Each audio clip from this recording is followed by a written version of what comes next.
everybody. Welcome back to the Commute with So Wizard Podcast. So we got Spider-Man Far From Home coming out this week. Very exciting. So with the next Spider-Man movie coming out, we thought it'd be fun to go through and I would rank, personally, my pick on the Spider-Man movies. Let's just get out of the way. The 60s or 70s, I'm not even sure what era came out on Spider-Man movie.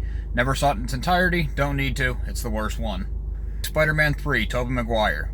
The effects weren't bad. They were kind of groundbreaking at the time. Tobey Maguire wasn't even a bad Spider-Man in the first two, but what a mess of a movie. Andrew Garfield's The Amazing Spider-Man 2, I don't remember if it had a subtitle.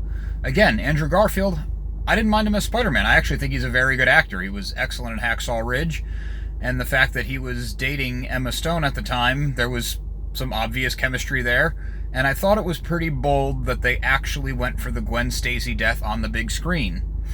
Sadly, that moment is now ruined forever. Logically, the next worst would be Andrew Garfield's first time through.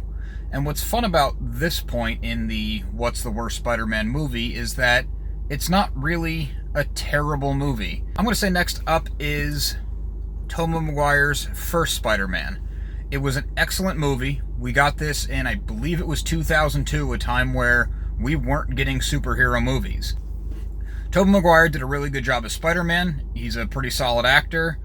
It was a very cool story. Willem Dafoe as Green Goblin was absolutely excellent. It was completely the right choice. They took some liberties with the character, but nothing unforgivable. The biggest thing being the organic web shooters.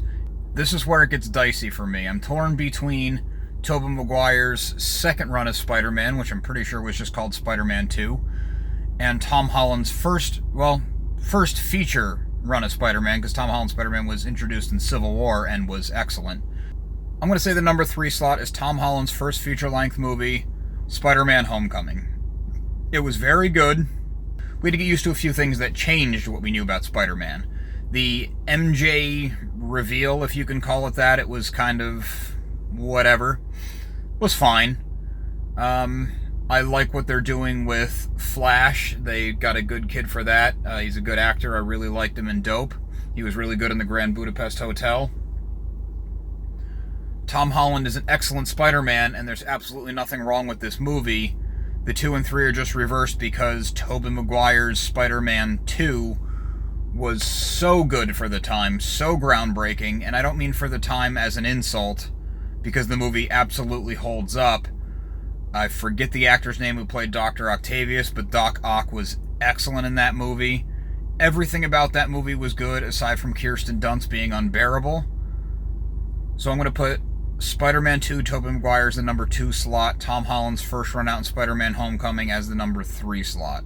It also bears to mention that, as good as Doc Ock was, Michael Keaton made the Vulture incredible, and whoever gave a crap about the Vulture before this movie.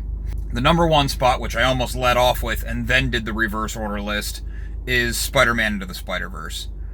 Not only was that an incredible achievement for animation, and they blended all these styles so perfectly, but they managed to put in something as campy as Spider-Ham. They put in these weird toys that were sold for Spider-Man that never really had an appearance in any kind of major Spider-Man project. They just worked in everything. They did so many origin stories. They did it so well. And you can rewatch that movie every day for months on end, and you'll find new things, you'll find new Easter eggs, you'll find new little gags, you'll find new nods. It's just perfect. Well, thanks for taking this ride with me. Be sure to check out SoWizardPodcast.com for the show, reviews, recommendations, merchandise, and more. Also be sure to check out So Wizard Podcast wherever you get your podcasts, updated weekly. And drop us a line on social media. Let us know what you think. Please remember to subscribe to the YouTube channel. It really helps us grow our audience. We're always working on new things. Thanks again.